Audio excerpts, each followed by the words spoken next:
Hello friend, कैसे हैं आप। उम्मीद है कि आप सब अच्छे हैं, आप लोगों की तैयारी अच्छी चली होगी। ठीक है, तो आज हम आप लोगों के साथ सेट नंबर 10 डिस्कस करने वाले हैं। उम्मीद करते हैं कि सेट आप लोग को बहुत ही पसंद आएगा।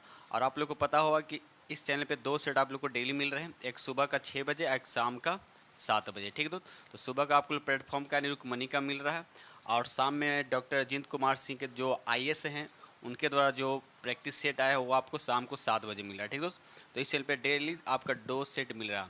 और बस आप लोग से एक रिक्वेस्ट कि बस जो भी फ्रेंड्स चैनल पर नए हैं चैनल को सब्सक्राइब कर लीजिएगा। बस आप लोग इतना मेहनत करते हैं तो कम से कम बस समझ रहे हैं आप लोग। ठीक है, तो स्टार्ट करते हैं हम लोग। क्वेश्चन नंबर यहाँ पर 41। तो 41 कहता है यहाँ पर, किसी कोशिकांग में मौजूद सबसे बड़ा कोशिकांग कौन सा होता है। ठीक है, तो सबसे बड़ा कोशिकांग कौन होता है, याद रखिएगा। इसका राइट आंसर हो जाएगा आपका नाभिक हो जाएगा। ठीक है दोस्त, क्या हो जाएगा, नाभिक हो जाएगा। अब यहाँ पर देखिए माइटोकॉन्ड्रिया है, तो इसको क्या बोलते हैं, कोशिका का पावर हाउस बोल सकते हैं इसको। ठीक है दोस्त, चलिए आगे बढ़ते। क्वेश्चन में फिनोलेप्थिलीन का रंग कैसा हो जाता है, तो याद रखिए जब अम्लीय रहेगा तो इसका कलर कैसा हो जाएगा, तो याद रखिएगा रंगहीन हो जाएगा। याद रखिएगा रंगहीन होगा। लेकिन अगर यही रहता क्षारीय रहता तो फिनोलेप्थिलीन का कलर कैसा हो जाता, तो ये गुलाबी हो जाता। कैसा हो जाता दोस्त, गुलाबी हो जाता। ये चीज़ आप याद रखिएगा। तो अम्लीय रहेगा तो फिनोलेप्थिलीन का रंग कैसा हो जाता, रंगहीन हो जाएगा। और अगर क्षारीय रहेगा तो उसका रंग कैसा हो जाएगा, तो गुलाबी हो जाएगा। ठीक है दोस्त, चलिए आगे बढ़ते। क्वेश्चन नंबर नेक्स्ट, ये रहा क्वेश्चन नंबर आपका 43। क्वेश्चन 43 कहता है, बच्चों का लिंग किससे निर्धारित होता है, तो याद रखिए इसका राइट आंसर होगा पिता के गुणसूत्र से। अब सबसे बार गुणसूत्र, तो याद रखें मनुष्य में कितने जोड़े गुणसूत्र होते हैं, तो 23 गुणसूत्र होते हैं, जिसमें से 22 जोड़ा जो होता है मेल और फीमेल में क्या होता है, समान होता है।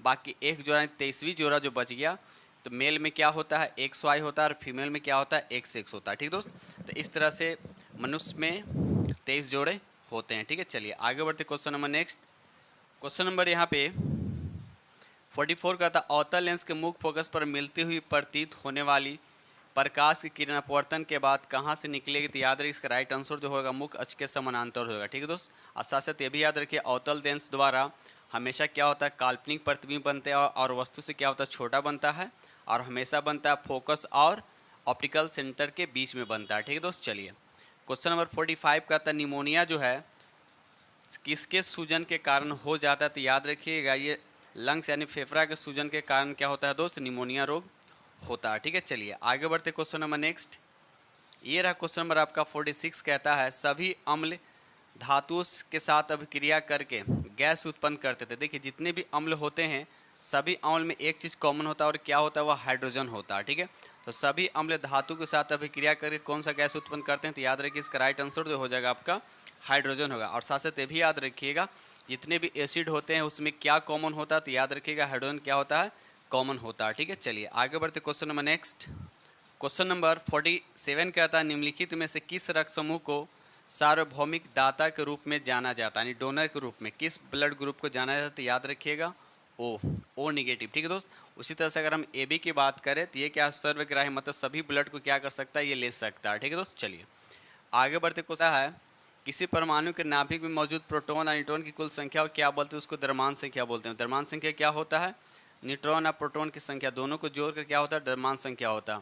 अब प्रोटॉन न्यूट्रॉन क्या होता है, किसी भी नाभिक के सेंटर में होता है, याद रखिए सेंटर में होता है। ठीक है दोस्त, और उसके ऑर्बिट पे क्या होते हैं, तो इलेक्ट्रॉन होता है। ये चीज़ याद रखिएगा। ठीक है, चलिए आगे बढ़ते हैं। यहाँ पे लिखा है एवोगाड्रो नंबर लिखा हुआ है, एवोगाड्रो संख्या क्या होता है, तो ये होता है 6.022 गुने 10 पर पावर क्या होता है, 23 होता है। याद रखिएगा एवोगाड्रो संख्या। ठीक है दोस्त, चलिए आगे बढ़ते। क्वेश्चन नंबर नेक्स्ट, ये रहा क्वेश्चन नंबर आपका 49 कहता है, आयोडीन युक्त नमक, आयोडीन युक्त नमक इसमें से कौन है, तो याद रखिए यहाँ पर A और B दोनों है, तो इसका राइट आंसर हो जाएगा आपका C हो जाएगा। ठीक है दोस्त, चलिए क्वेश्चन नंबर 50 कहता है, निम्नलिखित में से कौन सा आपको विटामिन C की बड़ी आपूर्ति करता है, प्रदान करता है। ठीक है, तो इसका राइट आंसर जो हो जाएगा आपका खट्टे फल। याद रखिए खट्टे फल में क्या होते हैं, विटामिन C सबसे ज़्यादा होते हैं। ठीक है दोस्त, चलिए आगे बढ़ते। क्वेश्चन नंबर ये रहा आपका, बिल्कुल इजी सा क्वेश्चन है, विद्युत धारा के प्रवाह के दर, किसके प्रवाह के दर को कहते हैं, तो याद रखिए आवेश के प्रवाह को,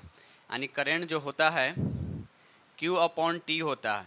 दर लगाओ इसका मतलब यहाँ पर टाइम की बात हो गया, तो याद रखिएगा आवेश के प्रवाह के दर को हम क्या बोलते हैं, करंट बोलते हैं। जब करंट की बात आता है तो इसका यूनिट क्या होता है, तो एम्पियर होता है। याद रखिएगा इसको A से इंडिकेट करते हैं। ठीक है दोस्त, चलिए आगे बढ़ते। क्वेश्चन नंबर नेक्स्ट, क्वेश्चन 52 का निम्नलिखित में से कौन सा मूल रूट नहीं है, रूट सब्जी नहीं है, आपको बताना है। तो इसका राइट आंसर जो हो जाएगा टमाटर जो है आपका रूट नहीं, बल्कि टमाटर क्या हो गया आपका फल हो गया। ठीक है दोस्त, चलिए बाकी यहाँ पर गाजर हो गया, सलगम हो गया, मूली जो है आपका रूट हो गया। ठीक है, चलिए आगे बढ़ते question number next. Question number 53 कहता है, ये आपको दे रखा है, इसका आईपीसी नेम बताना है। तो देखिए जब इस तरह का रहता है आईपीसी नेम के लिए आपको कार्बन काउंट के कार्बन कितने हैं। तो सबसे पहले देखिए ये अभिक्रियाशील समूह OH लिखा हो, इसका मतलब क्या अल्कोहल ग्रुप का हो गया। इसमें कितने कार्बन वो देख लिए, तो कितने कार्बन थे, 1 2 3 कार्बन है। 3 कार्बन में क्या होता है, पहला में होता है मेथेन, उसके बाद होता है इथेन, उसके बाद होता है प्रोपेन। तो ये हो जाएगा प्रोपेनॉल हो जाएगा। क्या होगा दोस्त, प्रोपेनॉल इसका राइट आंसर हो जाएगा। याद रखिए इसका राइट आंसर कौन होगा, प्रोपेनॉल, याद रखिएगा। ठीक है, अगर इसको अगर लिखना चाहते तो ऐसे भी लिख सकते हैं, C3H7OH, ऐसे भी आप लिख सकते हैं। ठीक दोस्त, चलिए आगे बढ़ते क्वेश्चन नंबर नेक्स्ट। ये रहा क्वेश्चन नंबर 54 का था, किसी पदार्थ के उच्च सांद्रता क्षेत्र से निम्न सांद्रता वाले क्षेत्र में जाने को कहा जाता है। तो क्या कहा जाता है, इसका राइट आंसर हो जाएगा उसका विसरण बोलते हैं। क्या बोलते हैं दोस्त, विसरण बोलते हैं। ठीक है, अब विसरण की बात आई तो याद रखिएगा सबसे ज़्यादा विसरण या डिफ्यूजन किस में होता है, तो गैस में होता है। और सबसे कम डिफ्यूजन किस में होता है, तो ठोस में यानी सॉलिड में होता है। याद रखिएगा ठोस में सबसे कम होता है। ठीक है दोस्त, चलिए आगे बढ़ते हैं। यहाँ पर देखिए ऊर्ध्वपातन लिखा, ऊर्ध्वपातन क्या होता है, सीधा सॉलिड से क्या होता है गैस में कन्वर्ट होता है, उसको हम बोलते हैं ऊर्ध्वपातन बोलते हैं। ठीक है, चलिए आगे बढ़ते क्वेश्चन नंबर नेक्स्ट। क्वेश्चन 55 कहता है, नींबू का रस खट्टा होता है क्योंकि इसमें क्या होता है, तो अम्ल होता है। क्या होता है, अम्ल होता है। तो अब साथ साथ ये भी याद रखिए, जिसका पीएच मान 7 से कम होता है वह अम्लीय होता है, जिसका पीएच मान 7 से ज़्यादा हो तो वह क्षारीय होता है, और जिसका पीएच मान 7 होता है वह उदासीन होता है। जैसे जल हो गया उदासीन है, तो जल का पीएच मान कितना होता है, तो 7 होता है। तो ये सब चीज़ें आप लोग को याद होना चाहिए। ठीक दोस्त, चलिए क्वेश्चन नंबर 56 कहता है, पृथ्वी की सतह के निकटतम वायुमंडल की परत कौन सी। देखिए ये क्वेश्चन बहुत बार रिपीट हो चुका है, तो इसका राइट आंसर हो जाएगा आपका क्षोभ मंडल हो जाएगा। क्या होगा दोस्त, क्षोभ मंडल। ठीक है, चलिए आगे बढ़ते क्वेश्चन नंबर नेक्स्ट। ये रहा क्वेश्चन नंबर आपका 57 का था, मानव शरीर के सबसे बड़ी आंतरिक अंग पूछ रहा है। आंतरिक अंग कौन सा, तो याद रहे इसका राइट आंसर जो हो जाएगा आपका ये हो जाएगा यकृत हो जाएगा। क्या हो जाएगा दोस्त, यकृत हो जाएगा। और सबसे बड़ी ये भी याद है कि पीत रस जो होता है कहाँ से स्रावित होता है, तो यकृत से स्रावित होता है, ये भी याद रखिएगा। ठीक है, चलिए आगे बढ़ते हम लोग question number next. Question number 58 का आता है, गन्ना में पाया जाता है। अब गन्ना में क्या पाया जाता है, तो याद रखिएगा गन्ना में ग्लूकोज और फ्रुक्टोज पाया जाता है। गन्ना में क्या पाया जाता है, ग्लूकोज और फ्रुक्टोज पाया जाता है। ठीक है दोस्त, चलिए आगे बढ़ते क्वेश्चन नंबर नेक्स्ट।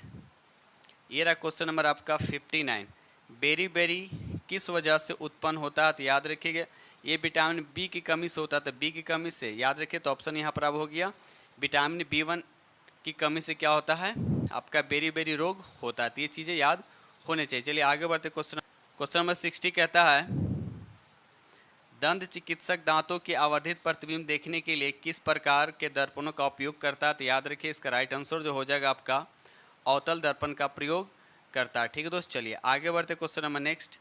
ये रहा क्वेश्चन नंबर आपका 61। क्वेश्चन नंबर 61 कहता है, कौन सी ग्रंथि केवल यौवन तक सक्रिय रहती है। तो इसका राइट आंसर हो गया आपका सी, थाइमस एक ऐसा ग्रंथि होता है जो केवल यौवन यानी यूथ जवानी तक क्या रहता है, ये एक्टिव रहता है। ठीक है दोस्त, चलिए आगे बढ़ते क्वेश्चन नंबर 62, निम्नलिखित में से किस विटामिन को B2 के नाम से भी जाना जाता है। तो इसका राइट आंसर जो हो जाएगा आपका बी होगा राइबोफ्लोविन। याद रखिए राइबोफ्लोविन, ठीक है याद रखिएगा। चलिए आगे बढ़ते क्वेश्चन नंबर नेक्स्ट।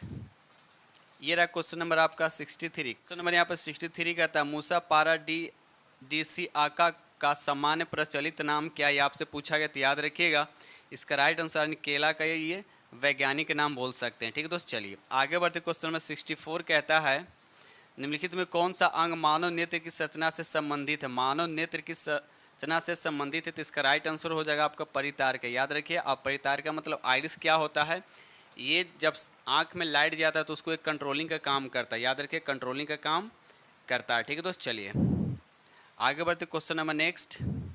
ये रहा क्वेश्चन नंबर आपका 65 कहता है, खेतों में घुलने वाले रसायनों की अत्यधिक मात्रा फलने फूलने के लिए पोषक तत्व डैश के रूप में कार्य करती है। तो याद रखिए इसका राइट आंसर जो हो जाएगा आपका सी होगा, शैवाल। शैवाल के रूप में क्या करती है, कार्य करती है। क्वेश्चन नंबर 66 कहता है, कॉलरा जो रोग है आपको बताना है कि किसके द्वारा होता है। तो याद रखिएगा ये बैक्टीरिया के द्वारा होता है। कॉलरा जो होता है बैक्टीरिया के द्वारा होता है, याद रखिएगा। ठीक है दोस्त, चलिए आगे बढ़ते क्वेश्चन नंबर नेक्स्ट।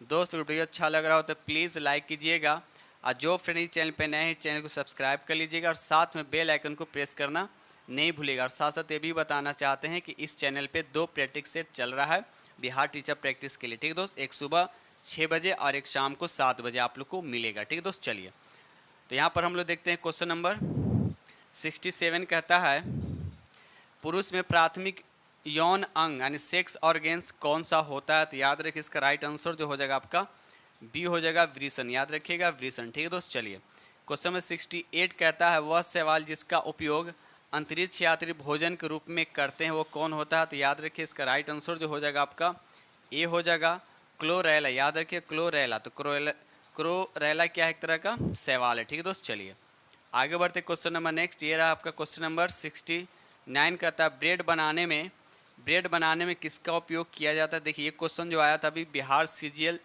जो पीटी का हुआ था उसमें एक क्वेश्चन पूछा गया था। ठीक है दोस्त, तो यहाँ पर क्वेश्चन है कि ब्रेड बनाने में उपयोग किया जाता है तो किसका उपयोग किया जाता है। तो याद रखिएगा इसका राइट आंसर हो जाएगा आपका डी, सैकरोमाइसिस सेरेविस। याद रखिएगा ये ब्रेड बनाने में उपयोग किया जाता है।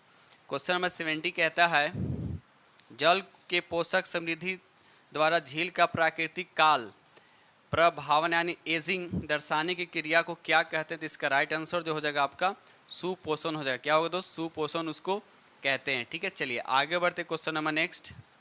ये रहा क्वेश्चन नंबर आपका 71 कहता है निम्नलिखित में से कौन अक्रिस्टलीय यानी क्रिस्टलीय नहीं बल्कि अक्रिस्टलीय पूछा जा रहा है। तो याद रखिएगा कांच जो क्या होता है अक्रिस्टलीय होता है, बाकी ग्रेफाइट साधारण नमक यानी कॉमन सॉल्ट हो गया और डायमंड हो गया सब क्या आपका क्रिस्टलीय होता है, बाकी कांच यहाँ पर क्रिस्टलीय नहीं है। ठीक है दोस्त, चलिए आगे बढ़ते क्वेश्चन नंबर नेक्स्ट।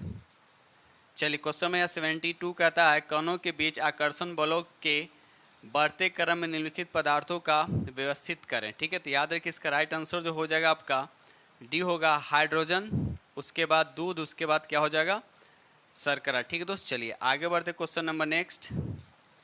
ये रहा क्वेश्चन नंबर आपका 73। क्वेश्चन नंबर 73 कहता है सर्दियों में ऊनी वस्त्र हमें गर्म रखते हैं, ऊन के उष्मारोधी होने का कारण क्या है। याद रखिए इसका राइट आंसर जो हो जाएगा आपका बी हो जाएगा, ऊनी रेशों के बीच वायु फंसी हो यानी ट्रैप होती है एवं वायु उष्मारोधी होता है, ये भी याद रखिए। ठीक है दोस्त, चलिए आगे बढ़ते क्वेश्चन नंबर नेक्स्ट। ये रहा क्वेश्चन नंबर आपका 74 कहता है बिहार राज्य के लोगों के लिए मधुमक्खी पालन की प्रक्रिया शुरू करने का सर्वोत्तम समय कौन सा होता है। तो याद रखिए इसका राइट आंसर जो हो जाएगा आपका ए हो जाएगा, अक्टूबर से दिसंबर। याद रखिए अक्टूबर से दिसंबर। ठीक है दोस्त, चलिए आगे बढ़ते क्वेश्चन नंबर 75। ये रहा क्वेश्चन नंबर आपका 75 कहता है कि मानव पोषण के संदर्भ में स्वांगीकरण का अर्थ है, तो बताना कि स्वांगीकरण का अर्थ क्या होता है। तो इसका राइट आंसर जो हो जाएगा आपका सी हो जाएगा, पचा हुआ पदार्थ शरीर में जटिल पदार्थों को बनाने में उपयोग होना। ठीक है दोस्त, याद रखिए राइट आंसर इसका सी हो जाएगा। चलिए आगे बढ़ते क्वेश्चन नंबर 76 कहता है मुद्रा की दशमलव प्रणाली के साथ प्रचलित नया पैसा कब पैसा हो गया। तो याद रखिए इसका राइट आंसर जो हो जाएगा आपका डी हो जाएगा, 1 जून 1964 में। 1 जून 1964 को नया पैसा में कन्वर्ट हो गया। ठीक है दोस्त, चलिए क्वेश्चन नंबर 77 कहता है लॉफर वक्र संबंध दर्शाता है, तो किसका संबंध दर्शाता है। तो याद रखिएगा ये कर दर राजस्व का क्या करता है दोस्त, संबंध दर्शाता है। ऑप्शन आपका ए हो जाएगा। चलिए आगे बढ़ते क्वेश्चन नंबर नेक्स्ट। ये रहा क्वेश्चन नंबर का 78 कहता है नाबार्ड की स्थापना किस वर्ष की गई है। देखिए क्वेश्चन बहुत बार रिपीट हो चुका है, तो देखिए जो क्वेश्चन जितना बार रिपीट होगा उतना जल्दी आप लोग को याद होगा, बस आप लोग ज़्यादा से ज़्यादा क्या कर सके प्रैक्टिस कर सके। ठीक है दोस्त, चलिए तो नाबार्ड की स्थापना किस वर्ष की गई थी। तो याद रखिए इसका राइट आंसर जो हो जाएगा आपका बी हो जाएगा, 1982 में की गई थी। डेट भी याद है कि 12 जुलाई 1982। ठीक है दोस्त, चलिए आगे बढ़ते क्वेश्चन नंबर नेक्स्ट। 79 कहता है दक्षिण भारत में स्वतंत्र बहमनी साम्राज्य के स्थापना के समय दिल्ली सल्तनत का शासक कौन था, ये आपसे पूछा जा रहा है। तो इसका राइट आंसर जो हो जाएगा आपका सी हो जाएगा, मोहम्मद बिन तुगलक। याद रखिएगा मोहम्मद बिन तुगलक, जिसका शासनकाल जो था 1325 से 1351। याद रखिएगा दोस्त, चलिए आगे बढ़ते क्वेश्चन नंबर नेक्स्ट। ये रहा क्वेश्चन नंबर आपका 80 कहता है निम्न में कौन सी नदी अफ्रीका में नहीं है? देखिए पूछा जा रहा है कि कौन सी नदी जो है अफ्रीका में नहीं है, तो याद रखिएगा यहाँ पर राइट आंसर जो डी जो है आपका अमेजन जो है अफ्रीका में नहीं है बल्कि दक्षिण अमेरिका में। याद रखिए कहाँ, ये दक्षिण अमेरिका में। ठीक है दोस्त, साथ ये भी याद रखिए कि अमेजन नदी का मुहाना कहाँ, तो याद रखिएगा अमेजन नदी का मुहाना जो है अटलांटिक महासागर में। और जब अटलांटिक महासागर की बात आती है तो याद रखिएगा एक क्वेश्चन आता है एग्जाम में कि कौन सा ऐसा महासागर जिसका अल्फ़ाबेट एस की तरह है। तो याद रखिएगा अटलांटिक महासागर जो है उसका आकृति जो होता है, शेप जो होता है, इंग्लिश में जो लेटर एस होता है उसी की तरह होता है। ठीक है दोस्त, चलिए आगे बढ़ते question number next. Question number 81 कहता है आइसोहाइट रेखा का संबंध है। आइसोहाइट रेखा का संबंध किससे? तो याद है इसका राइट आंसर हो जाएगा आपका ए हो जाएगा, वर्षा की समान मात्रा वाले स्थानों को मिलाने वाली रेखा। ठीक है दोस्त, चलिए आगे बढ़ते क्वेश्चन नंबर नेक्स्ट। ये रहा क्वेश्चन नंबर आपका 82 कहता है चेंचू जनजाति विद्रोह दक्षिण भारत के किस क्षेत्र का जनजाति विद्रोह था? तो याद रखिएगा इसका राइट आंसर हो जाएगा आंध्र प्रदेश। कहाँ का दोस्त? आंध्र प्रदेश। ठीक है, चलिए आगे बढ़ते क्वेश्चन 83 कहता है शिक्षा के क्षेत्र की हाटोंग समिति किस वर्ष गठित की गई थी? तो इसका राइट आंसर हो जाएगा आपका बी हो जाएगा 1929 में। ठीक है दोस्त, चलिए आगे बढ़ते क्वेश्चन नंबर नेक्स्ट।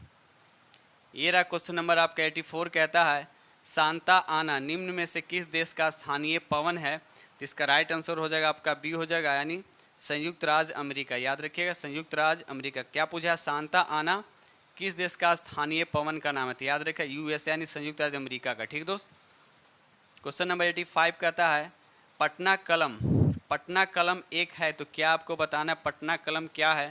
तो याद रखिए चित्रकला की शैली। याद रखिए चित्रकला की एक शैली है। चलिए आगे बढ़ते question number next. Question number 86 कहता है अक्षांश का 1 डिग्री लगभग कितने किलोमीटर के बराबर होता है? तो याद रखिए इसका राइट आंसर जो हो जाएगा 111 किलोमीटर के बराबर होता है। और साथ साथ ये भी याद रखिएगा विषुवत रेखा जो होता है उसका अक्षांश कितना होता है? 0 डिग्री होता है, जो पृथ्वी को 2 भागों में क्या करता है?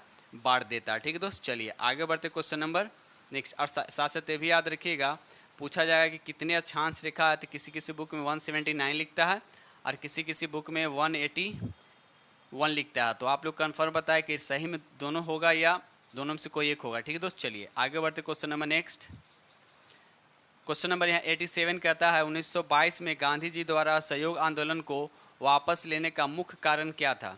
यानी असहयोग आंदोलन वापस लिए थे, उनका मुख्य कारण क्या था? तो याद रखिए इसका राइट आंसर जो हो जाएगा आपका 87 का बी होगा। भीड़ ने उत्तर प्रदेश के चौरी चौरा में एक पुलिस स्टेशन में आग लगा दी थी। ठीक है, तो ये कब हुआ था? तो याद रखिए इसका राइट आंसर जो ये कब हुआ था, चौरा चौरी कांड कब हुआ था? तो 5 फरवरी 1922 को। ठीक दोस्त, इसी के वजह से महात्मा गांधी ने असहयोग आंदोलन वापस ले लिया था। ठीक दोस्त, चलिए आगे बढ़ते क्वेश्चन नंबर 88 कहता है विजय साम्राज्य का प्रारंभ राजवंश कौन था? तो याद रखिए ये हो जाएगा आपका संगम वंश। क्या हो जाएगा दोस्त? संगम हो जाएगा। उसके बाद संगम के बाद होता है कौन? सालुब हो जाएगा। उसके बाद तुलुब, लास्ट में क्या होता है? अरविडू। याद रखिए दोस्त, तो यहाँ पर आपसे पूछा गया प्रथम राजवंश कौन है? तो संगम हो जाएगा। ठीक है, तो लास्ट में ये। चलिए आगे बढ़ते question number next. Question number 89 कहता है मुगल साम्राज्य अकबर किस वर्ष कश्मीर पर अधिकार किया था? तो याद रखिए इसका राइट आंसर जो हो जाएगा 1586 में कश्मीर पे अधिकार कर लिया था। ठीक है दोस्त, चलिए आगे बढ़ते question number next. Question number 90 कहता है निम्न में किस विद्वान का यह मानना था कि आर्यों का मूल निवास स्थान तिब्बत क्षेत्र था? तो आपको बताना है किसका मानना था। तो इसका राइट आंसर जो हो जाएगा आपका सी हो जाएगा स्वामी दयानंद सरस्वती का। ठीक है दोस्त, चलिए क्वेश्चन नंबर 91 कहता है शिल्प वेद किस वेद का उपवेद है? शिल्प वेद जो है किस वेद का उपवेद है? तो याद रखिए अथर्ववेद का उपवेद है। याद रखिए दोस्त, चलिए आगे बढ़ते question number next. Question number 92 कहता है राज्य निर्वाचन आयोग निम्न में से किसके निर्वाचन का कार्य करता है? तो इसका राइट आंसर जो हो जाएगा आपका सी हो जाएगा पंचायती राज एवं नगर निकाय संस्था का। ठीक है दोस्त, चलिए आगे बढ़ते क्वेश्चन नंबर मेरा क्वेश्चन नंबर आपका 93 कहता है बिहार में जल जीवन हरियाली अभियान की शुरुआत कब हुई थी? तो याद रखिएगा इसका राइट आंसर जो हो जाएगा आपका बी हो जाएगा 26 अक्टूबर 2019 को। याद रखिए 26 अक्टूबर 2019 को। ठीक है दोस्त, चलिए आगे बढ़ते क्वेश्चन नंबर 94 कहता है निम्न में कौन सा बिहार के कृषक नेता थे? तो याद है स्वामी विद्यानंद भी थे, स्वामी सहजानंद भी थे, आचार्यानंद शर्मा भी थे। तो इसका राइट आंसर जो हो जाएगा आपका डी हो जाएगा उपयुक्त में से सभी। ठीक है दोस्त, चलिए आगे बढ़ते हैं क्वेश्चन नंबर नेक्स्ट।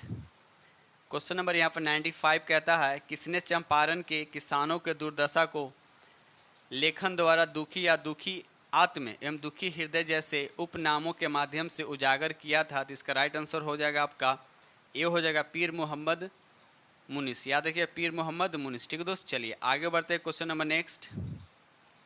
ये रहा क्वेश्चन नंबर का 96 कहता है, कपास की काली मिट्टी यानी ब्लैक कॉटन सॉइल को क्या कहा जाता है? तो याद रखिए इसका राइट आंसर जो हो जाएगा आपका, इसको रेगूर मिट्टी भी कहा जाता है। याद रखिएगा, यानी काली मिट्टी को रेगूर मिट्टी भी कहा जाता है। ठीक है दोस्त, चलिए आगे बढ़ते क्वेश्चन नंबर नेक्स्ट। याद रखिएगा ये काली मिट्टी जो है कपास की खेती के लिए बहुत उपयुक्त है। ठीक है दोस्त, और साथ साथ ये भी याद रखिएगा ये काली मिट्टी जो है जनरली कहाँ पाया जाता है? तो ये आपको महाराष्ट्र या गुजरात के आसपास क्षेत्र में ये पाए जाते हैं। और काली मिट्टी किस चट्टान की बनी होती है? तो याद रखिएगा ये बेसाल्ट चट्टान की बनी होती है। ठीक है दोस्त, चलिए क्वेश्चन नंबर 97 कहता है, इनमें से कौन खनिज केरल तट पर बालू के रूप में मिलता है? तो याद है इसका राइट आंसर जो हो जाएगा आपका थोरियम। याद रखिएगा थोरियम। चलिए आगे बढ़ते क्वेश्चन नंबर 98 कहता है, निम्न में किसे पुनर्जागरण का अग्रदूत माना जाता है? तो इसका राइट आंसर जो हो जाएगा दांते को माना जाता है। ठीक है दोस्त, चलिए आगे बढ़ते क्वेश्चन नंबर 99 कहता है, किस वर्ष में सुभाष चंद्र बोस ने भारतीय राष्ट्रीय सेना का नेतृत्व किया? तो इसका राइट आंसर हो जाएगा आपका बी हो जाएगा 1943 में। ठीक है दोस्त, क्वेश्चन नंबर 100 कहता है, संघीय सरकार का सबसे महत्वपूर्ण लक्षण बताना आपका कौन सा? तो याद रखिए इसका राइट आंसर हो जाएगा आपका सी हो जाएगा संघ एवं राज्य सरकार के बीच शक्तियों का विभाजन। ठीक है दोस्त, चलिए आगे बढ़ते क्वेश्चन नंबर 101 कहता है, यदि राजकोषीय घाटे से ब्याज भुगतान निकाल दिया जाए तो शेष बराबर होता है। शेष क्या होगा, किसके बराबर होगा? तो इसका राइट आंसर होगा प्राथमिक घाटा हो जाएगा। ठीक है दोस्त, चलिए क्वेश्चन नंबर 102 कहता है, औरंगजेब किस सिख गुरु की हत्या करवाई थी? तो याद रखिए इसका राइट आंसर जो हो जाएगा आपका बी हो जाएगा गुरु तेग बहादुर की हत्या कराई थी। और कब कराई थी? तो याद रखिए 1675 ईस्वी में। कब कराई थी? 1675 ईस्वी में। ठीक है दोस्त, चलिए आगे बढ़ते क्वेश्चन नंबर नेक्स्ट। ये रहा क्वेश्चन नंबर 103 कहता है, 1920 के असहयोग आंदोलन के दौरान राहुल सांकृत्यान किस क्षेत्र के सक्रिय थे? तो इसका राइट आंसर जो हो जाएगा आपका ए हो जाएगा छपरा में। ठीक है दोस्त, छपरा में ये एक्टिव थे। क्वेश्चन नंबर 104 कहता है, बांग्लादेश की सीमा से लगे भारत के राज्य। देखिए बांग्लादेश की सीमा पूछा जाए कि कौन से राज्य हैं भारत के जो बांग्लादेश से सटे हुए यानी सीमा बनाते हैं? तो याद रखिए इसका राइट आंसर जो हो जाएगा सी हो जाएगा मेघालय, असम, पश्चिम बंगाल और त्रिपुरा। तो कितने राज्य हो गया? 1 2 3 4। तो ये 4 राज्य आप लोग को याद भी रखिएगा। और कौन कौन सा है? तो मेघालय, असम, पश्चिम बंगाल और त्रिपुरा। ठीक है दोस्त, चलिए आगे बढ़ते क्वेश्चन नंबर 105 कहता है, शिक्षा का अधिकार अधिनियम 2009 लागू की गई थी। तो बताना कि कब की गई थी? तो इसका राइट आंसर जो हो जाएगा सी हो जाएगा अप्रैल 2010 महीने की। अब देख लीजिए कि 2009 यहाँ तो हम 9 करते नहीं, यहाँ याद रखिएगा अप्रैल 2010 में। ठीक है दोस्त, चलिए क्वेश्चन नंबर 106 कहता है, कल्याणकारी राज्य मूलतः संश्लेषण है किसका है? तो इसका राइट आंसर जो हो जाएगा आपका ये हो जाएगा उदारवाद और समाजवाद का। ठीक है दोस्त, चलिए आगे बढ़ते question number next. Question number 107 कहता है, कौन सा देश बीमस्टेक का सदस्य नहीं है? बीमस्टेक का सदस्य नहीं है तो याद रखिएगा मालदीव जो है बीमस्टेक का सदस्य नहीं है। अब रहा सवाल कि बीमस्टेक की स्थापना कब हुआ था? तो याद रखिए 1997 में बीमस्टेक की स्थापना हुआ था। ठीक है दोस्त, चलिए आगे बढ़ते क्वेश्चन नंबर नेक्स्ट। 108 कहता है, बिहार में कृषि का स्वरूप क्या है? ये बताना है। ठीक है, तो यहाँ पर राइट आंसर सिर्फ ये होगा जीवनदायी, यानी ऑप्शन होगा आपका यहाँ पर सिर्फ ए होगा। ठीक है दोस्त, चलिए आगे बढ़ते क्वेश्चन नंबर नेक्स्ट। ये रहा क्वेश्चन नंबर आपका 109 कहता है, प्रति व्यक्ति आय के मानदंड के अनुसार बिहार का कौन सा जिला सबसे गरीब है? तो याद रखिए इसका राइट आंसर जो हो जाएगा मधेपुरा जो है सबसे गरीब जिला है। ठीक है दोस्त, चलिए क्वेश्चन नंबर 110 कहता है, भारतीय राष्ट्रीय कांग्रेस के प्रथम अधिवेशन कहाँ आयोजित हुआ था? तो इसका राइट आंसर जो हो जाएगा आपका सी होगा, यानी मुंबई में हुआ था। ठीक है दोस्त, चलिए आगे बढ़ते क्वेश्चन नंबर नेक्स्ट।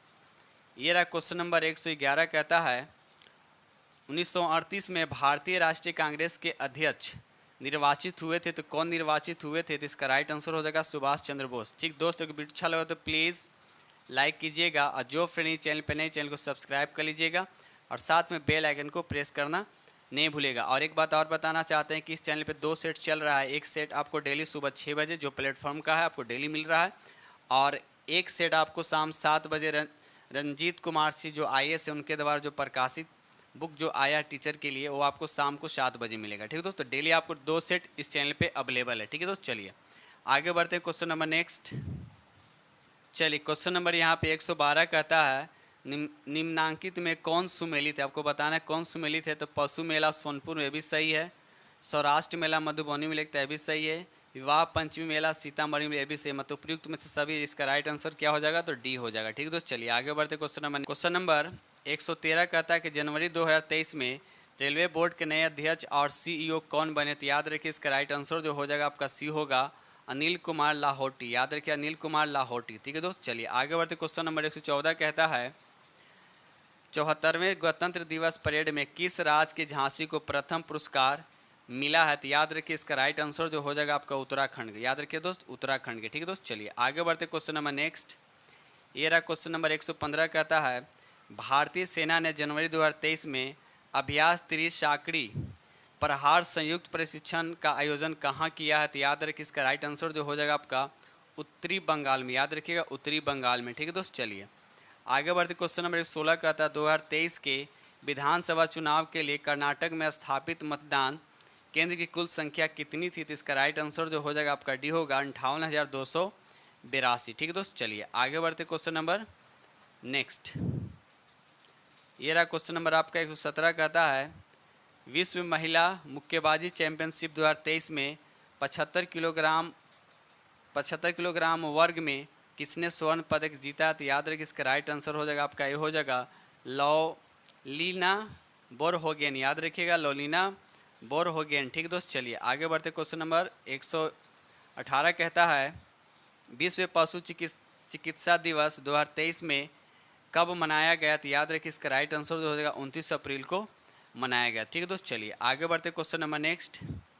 ये रहा क्वेश्चन नंबर आपका 119 कहता है कि 68वां हुंडई फिल्म फेयर पुरस्कार में किस फिल्म ने सर्वश्रेष्ठ फिल्म का पुरस्कार जीता है। तो याद रखिए इसका राइट आंसर जो हो जाएगा आपका बी होगा, गंगूई बाई काठियावाड़ी। याद रखिए गंगूई बाई काठियावाड़ी। ठीक है दोस्त, चलिए आगे बढ़ते क्वेश्चन नंबर 120 कहता है पुस्तक वार एंड वुमेन किसने लिखी थी। तो याद रखिए इसका राइट आंसर जो हो जाएगा आपका डी हो जाएगा, डॉक्टर M.A. हसन। याद रखिए डॉक्टर M.A. हसन। ठीक है दोस्त, तो इस तरह से हमने आप लोगों के साथ ATMCQ डिस्कस किया हूँ। उम्मीद करता हूँ कि ये सेट आप लोग को बहुत ही पसंद आएगा, और पसंद आया तो प्लीज़ लाइक ज़रूर कीजिएगा। जो फ्रेंड चैनल पर नए चैनल को सब्सक्राइब कर लीजिएगा, और साथ में बेल आइकन को प्रेस करना नहीं भूलिएगा। ठीक है दोस्तों, इसी के साथ हम वीडियो करते हैं समाप्त। अब मिलते हैं आप लोग से नेक्स्ट वीडियो में, तब तक के लिए थैंक यू।